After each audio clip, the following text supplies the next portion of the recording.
Hello, this is Grant, one half of the Herdsman, coming to you today to talk about one of my favorite shows, Full Metal Alchemist from 2003. And we will be going over the third episode this time around, so let's get started. Alright, so I forgot really how much I love this episode. It's been a while. I mean, I've seen this show twice, but still, it's been a while.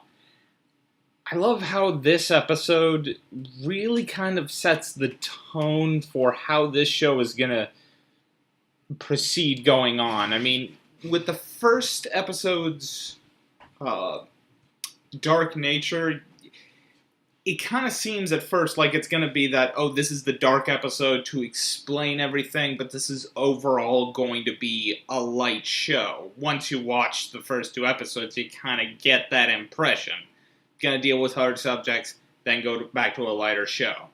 Back and forth, back and forth. But no, this sets up, it's going to be a dark show interspersed with some humor. I think, honestly, after this episode, you can kind of define, yeah, this is going to be a dramedy, if anything. Or a comma. Whatever it's called exactly when it's more drama than a lot of comedy. It's a hard show to define. Anyway, this is the episode where you really delve into their backstory. One of the fan favorite characters, I believe this is his first episode, a guy by the name of Roy Mustang, who's going to be much more important later on. This is also one of the more beautiful episodes, and I forgot that. There's this scene that happens, I think about halfway through the episode, that I love. It's almost like a painting, like a Salvador Dali painting or a Vincent van Gogh painting. It's just so rich and luscious. See, they're looking at their mother's grave, and there's such a richness of reds and yellows. It's kind of romantic in a way, which it really works with the whole as a juxtaposition against the fact that they're grieving over their mother's graves, and the fact that it looks like something you'd see in The Princess Bride or on the cover of any paperback romance novel that you see often in bargain stores. It looks that lusciously beautiful in the background, but they're dressed in these black suits that you only wear when you're attending someone's funeral. So it's really moving.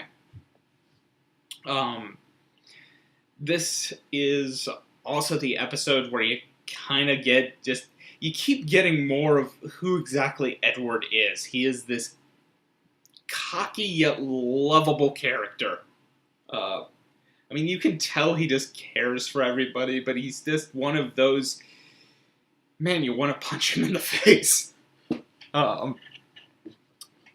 He and Al, I'm falling in love again with the show. This episode is really beautiful.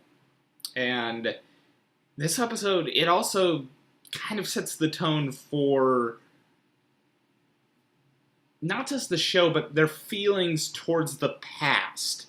You see, this is the first indication that they want to put this behind them, all of the tragedy that they've gone through. Before, it's just them trying to make up for what they did wrong.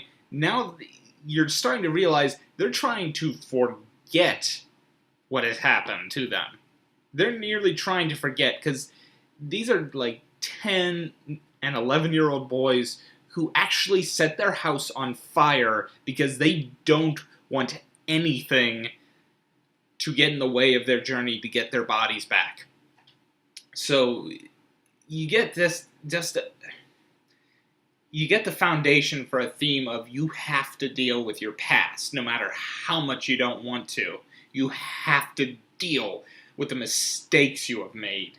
And you just get a sense of how much Edward is particularly fighting that. It's a really powerful episode.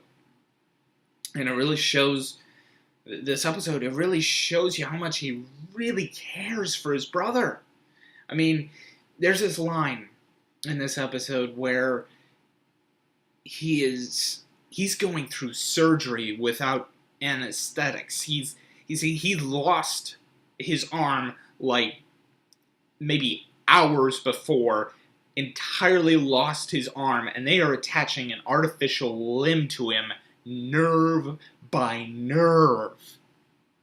And it's said later by the people who are doing it, this is an operation that would make most adults scream, and this is all he has to say. My pain is nothing compared to what my brother has given up. I mean, how many times do you see that deep of a relationship between these two people who are only 11 and 10 at the time? I mean, this is mature for adult stories, and this is being done by two kids. I mean, this is amazing. And you just, gosh, I don't know how to describe it. It's just, this is the turning point. I mean, before, this is a good show. This has its moments of high philosophy. It has its moments of beautiful artistry. But this is the moment where it truly, you're gonna cry during this show. This is that point where you're gonna cry. Well, since I've kind of run out of things to say about this show, and since I don't want to cry a river, for lack of a more modern reference, at least not yet, I will be saying goodbye, and until next time, don't be afraid to join the herd. You heard?